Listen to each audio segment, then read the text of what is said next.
session on consultancy after Mark Thompson said this morning that you shouldn't use consultancy, which is a really interesting concept. And actually, I worked for Mark for nearly 6 years in doing local government consultancy, and we set up a specialised local government consultancy company.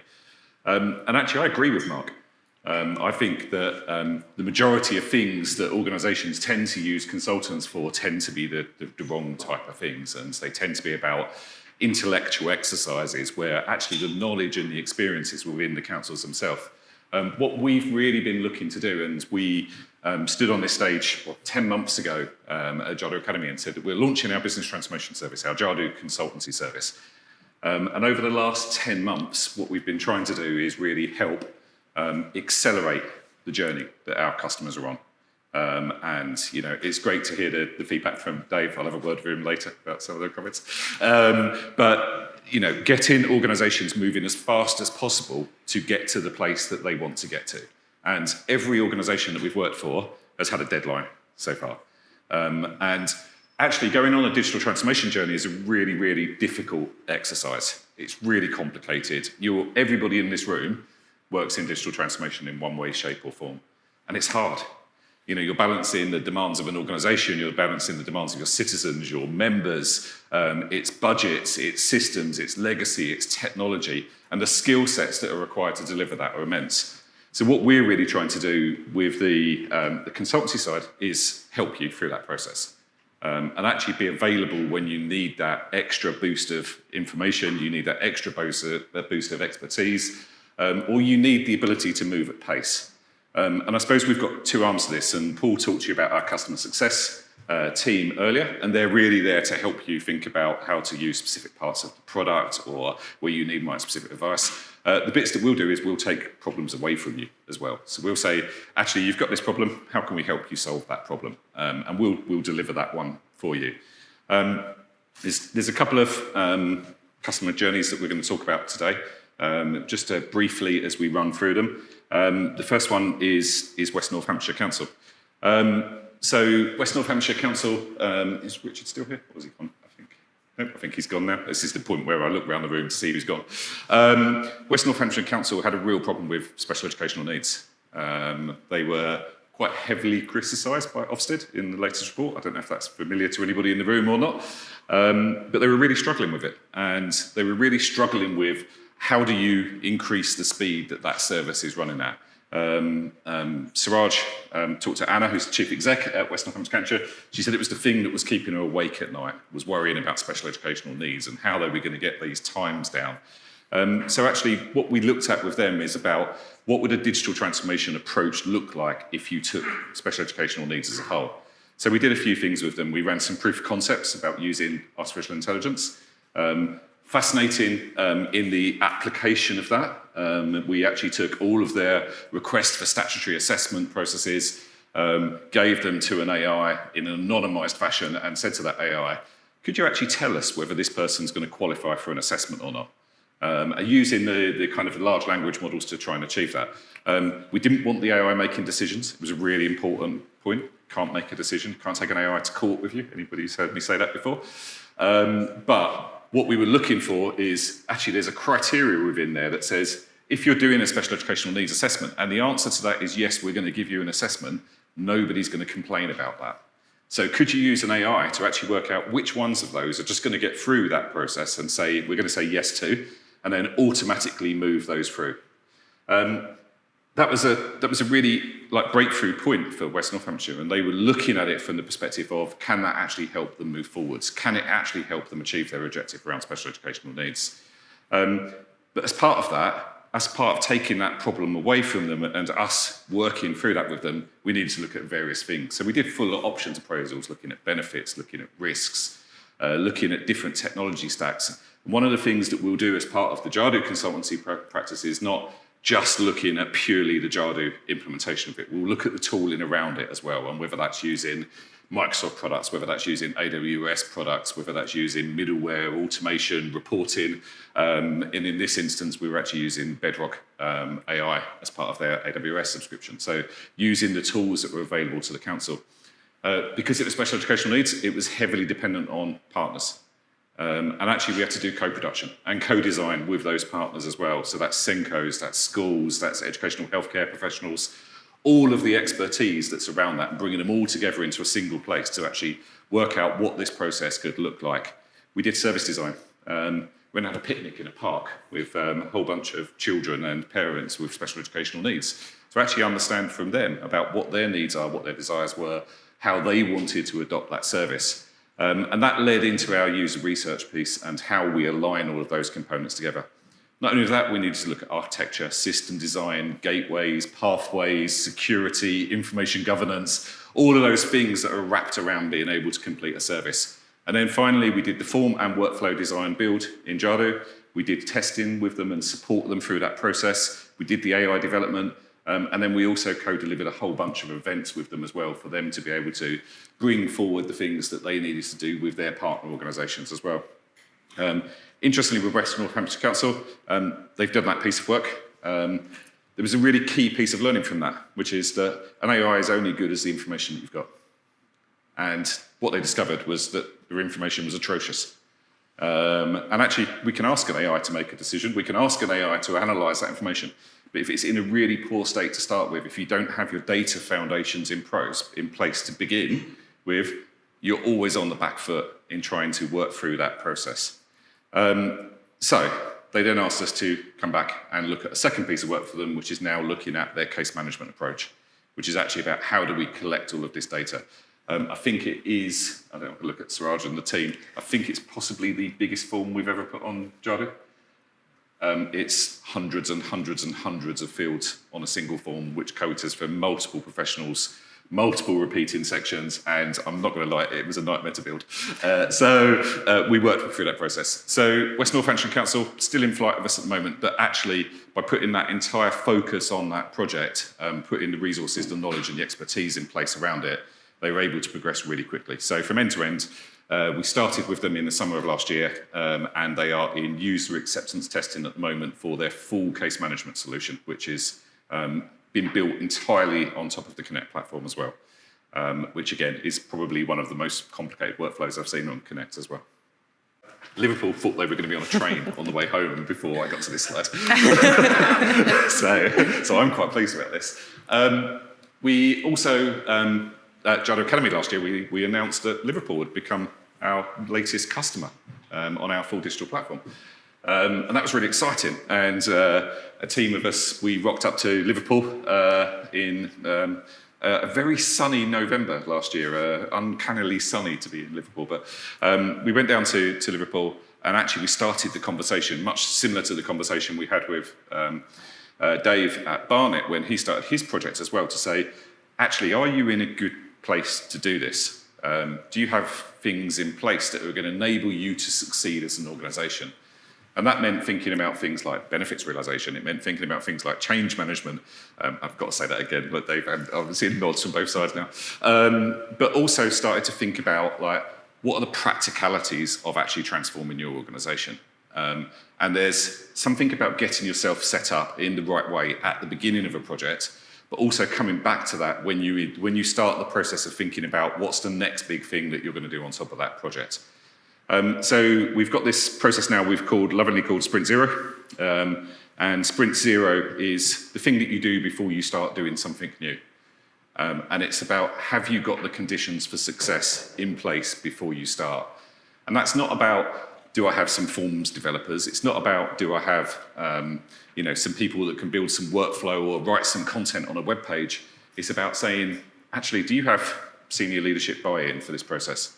Do you have the project controls that are in place? Have you got your change management approach designed and ready to be adopted? Do you have the resources to do change management? Actually, everybody ends up saying no to that question, by the way.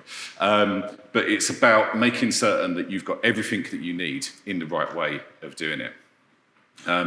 We've been working with Liverpool since November. We're well ahead on the process now, which is good.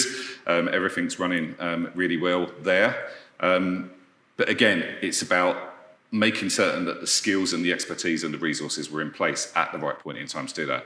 What I'm going to do now is just hand over to Kat, and Kat's just going to talk to you a little bit about the process we went through for their pest control process. Yeah, thank you. So what we started off with pest control is we went into a service that's never been digitalised before. So the service area were very nervous, a bit unsure whether the system can do what it needed to be done.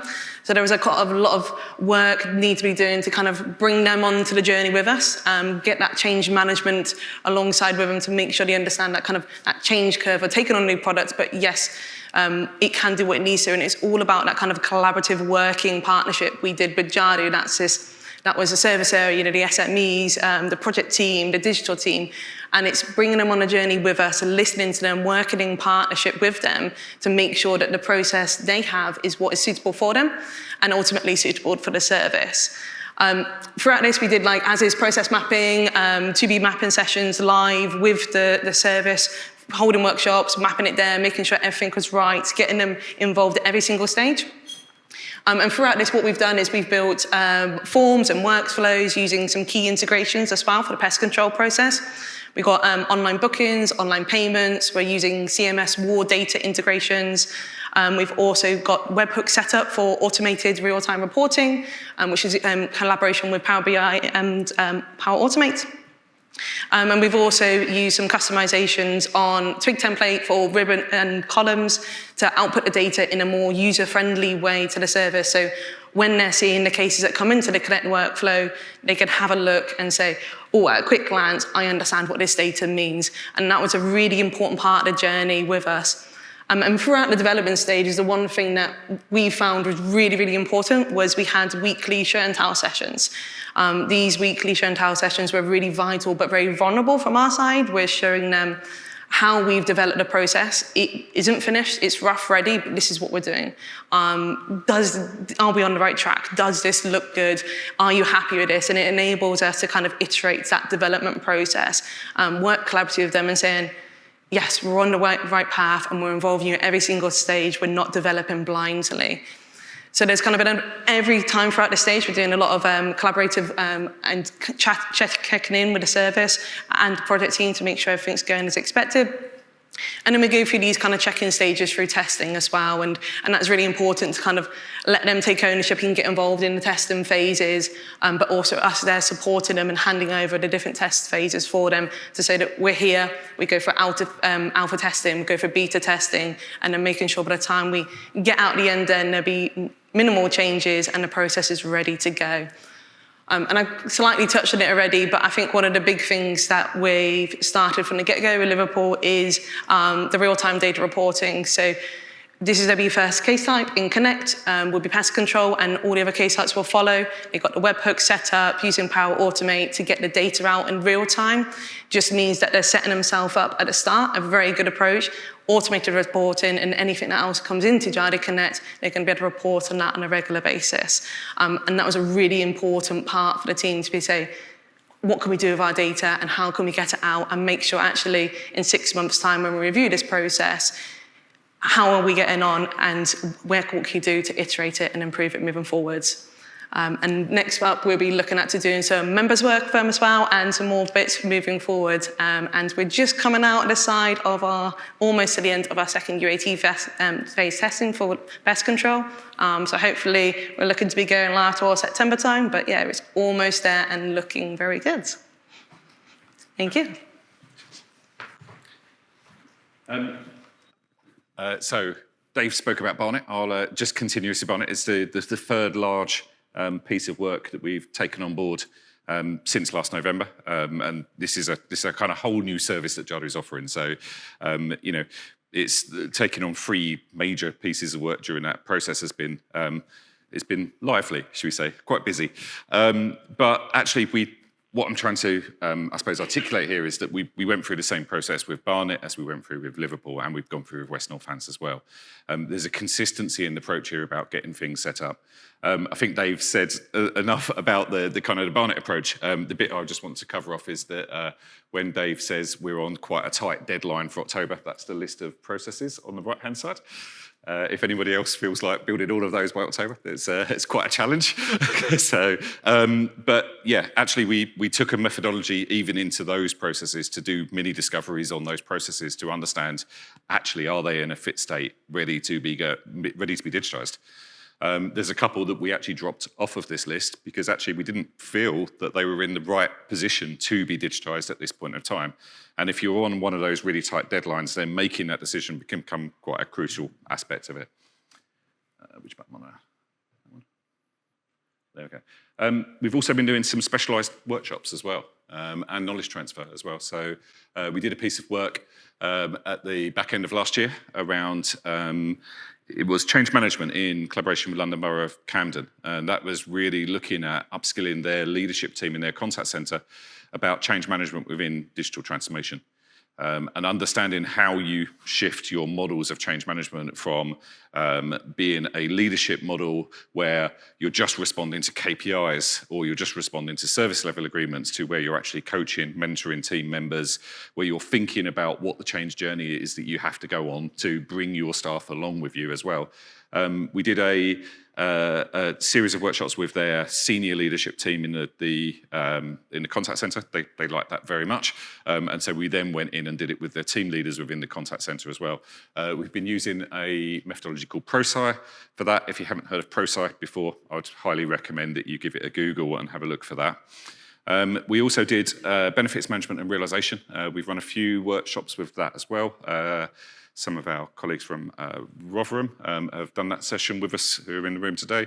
And that's really about thinking about actually when you start off a process, are you thinking about what the benefit is before you commence the work? How are you monitoring? How are you tracking that benefit?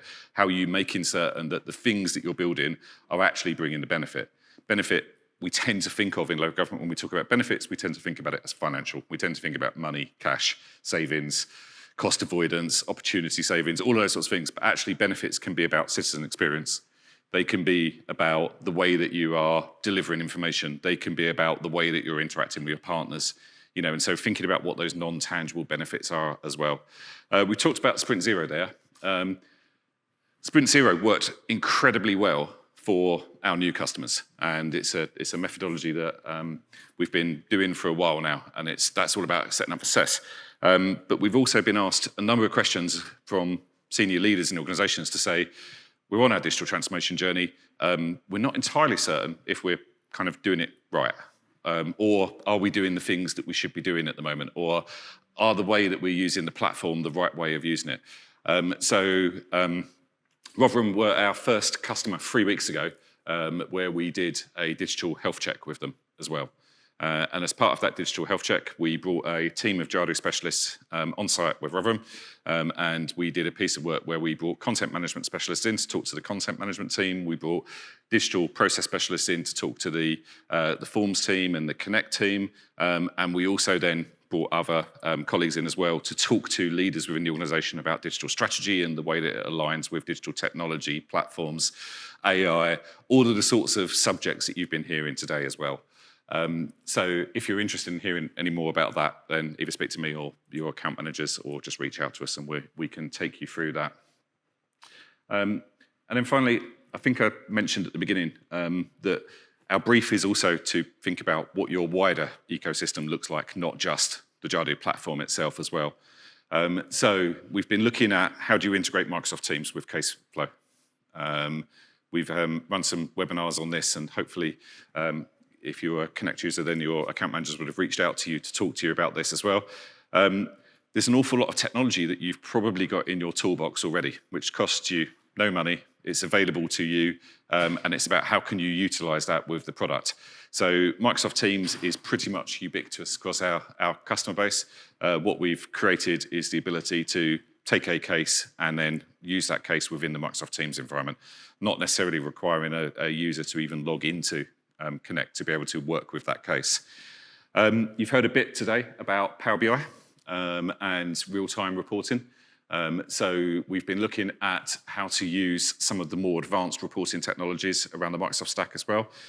So for those of you who are knowledgeable about Microsoft Fabric or Databricks or data workflows, we've now got the ability to integrate with real-time reporting on those just using Jadu webhooks functionality that's available to everyone already. Amazon Bedrock we talked about as well. And then finally, we've been using Power Automate and Copilot to extend some of the workflow services. And some of the bits that we're talking about around agents, these were some of the kind of the precursors to looking at those types of activities as well. So that was just a really quick update on what we've been up to since the last time we spoke to those of you who were in the last academy. Any questions, give me a shout afterwards, and we're happy to have a chat with you all.